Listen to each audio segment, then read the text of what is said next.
Officers responding to an emergency call are greeted by a bizarre sight. This was the first call I've ever had for a deer stuck in a hammock. A deer has his antlers tangled up in a hammock. If nobody intervenes in this situation, this animal will die. But officers are left wondering how they can rescue the animal without injuring him or themselves. They have the ability to kill humans.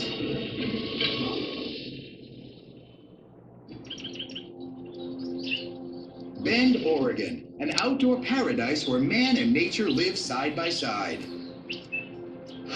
But for police officers Canyon Davis and Jason Galt, Dispatch, King 7. a 911 call will turn this crisp spring morning into a day like no other. We have a large buck who has caught his antler in a hammock and is leaping around. The hammock had been strung between this tree over here and this tree over here. The deer was so tangled up that it had broken free from this side. And then down here, this tree is where the deer had one piece of the hammock still attached to the tree, and he was still struggling. The terrified creature is a 3-year-old mule deer. The males, or bucks, grow a new set of antlers every year. In the fall, they'll use them to assert their dominance over other males to find mates. But this time, the deer's best defense becomes its worst enemy. The deer was probably feeding, had its head down, and it walked into the hammock.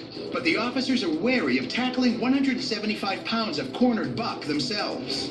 They views us as a predator, and it's fighting for its life. It's 8352. Oregon Fish and Wildlife officers Corey Heath and David Warner soon arrive.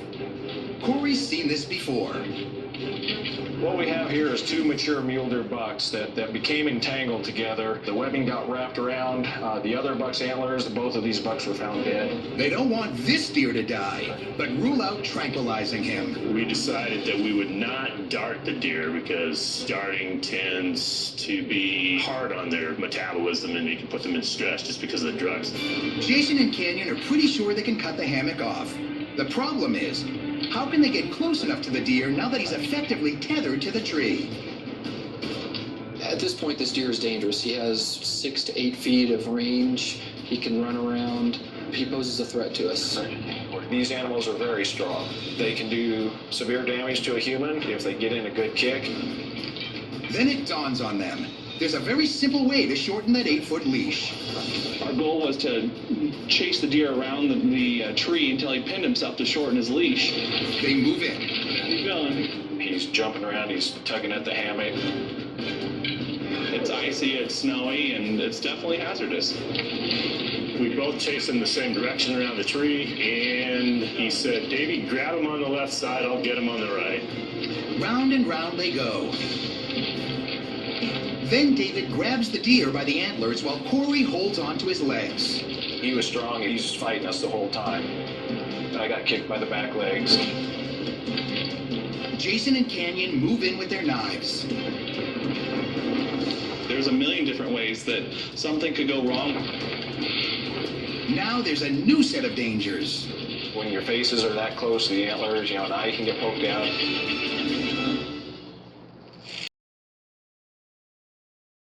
Fish and Wildlife officers Corey Heath and David Warner hold down a deer that has his antlers stuck in a hammock.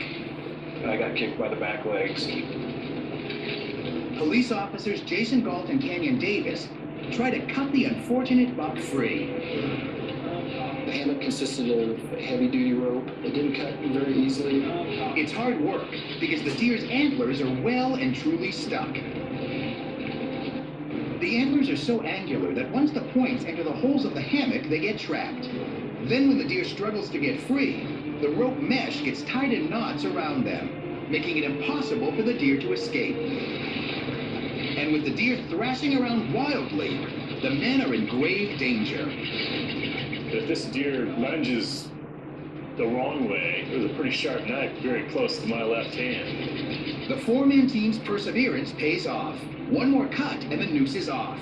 But releasing him's dangerous too. It's important to keep out of the deer's way because he could run over you, he could stomp you, he could gore you. You just don't want to be a closed door in his escape route. Here's where 25 years experience pays dividends. You need to get out of the way pretty quickly. I'd like to give the animal a little push to get him away from me. It's a maneuver Corey's used before. A push in the right direction, and the buck is headed away from man and back into nature's arms. The fact that he was freed and able to go about the rest of his life was rewarding. It felt good. That felt great. I like to see a job well done, and it's nice to see where the animals win. A few high fives, few congratulations. It was a good outcome for everybody involved.